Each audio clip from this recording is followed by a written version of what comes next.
অজ্ঞান হয়ে গেছে।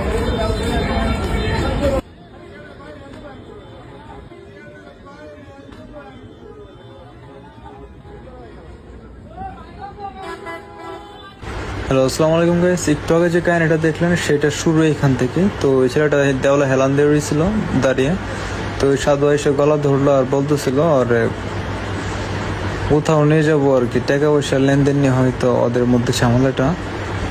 তো দেখেন কেমন করতেছে। তো কোথাও একটা নিয়ে যাওয়ার চেষ্টা করতেছে কিন্তু ওই লোকটা যাবে না। তো যা মনে হইতেছিল সাধু হয়তো এর কাছে টাকা পয়সা পাবে বা এমন কিছু। তো ওই ছেলেটা বলতেছিল তোমার উপরে যে আর কি, মানে তোমার যে মা আছেন তার সাথে আমি কথা বলছি, আমি যাবো না। তো তারপরেও সাধু মানতেছিল না যে ওরা নিয়েই যাবো, ঠিক আছে।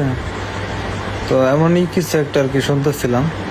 তো ধাক্কা ধাক্কি সিকিউরিটি বলতেছে গেটের এইখান থেকে অন্য কোথাও যাও তোমরা, এখানে জামালা করো না। তো দেখি ধাক্কায় ধাক্কা ওরা ওই সাইডে যাইতেছে। ওই ছেলেটাকে ওরা ফোন দিতেছিল আর ও দেখি যে নেওয়ার জন্য খুব তাড়াহুড়া ধাক্কাইতেছে, এমন ভাবে গলা চাপ মেরে ধরতেছে।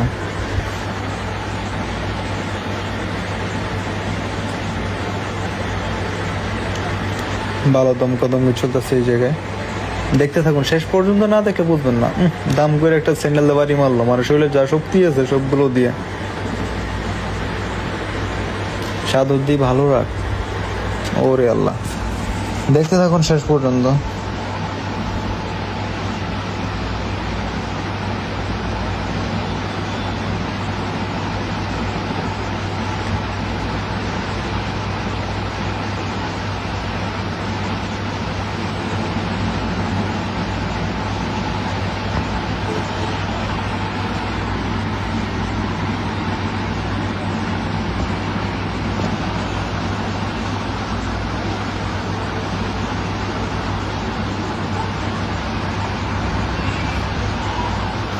ওই পোলাটার ভালো ধৈর্য, তো মায়ের খাওয়ার পরও স্টিল দাঁড়ায় আছে, কিছু করতেছে না।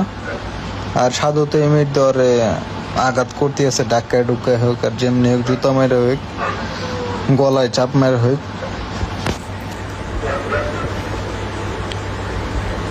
সাধুর তো রাগ বাড়তেছে কিন্তু পোলাটা অনেক ধৈর্যশীল।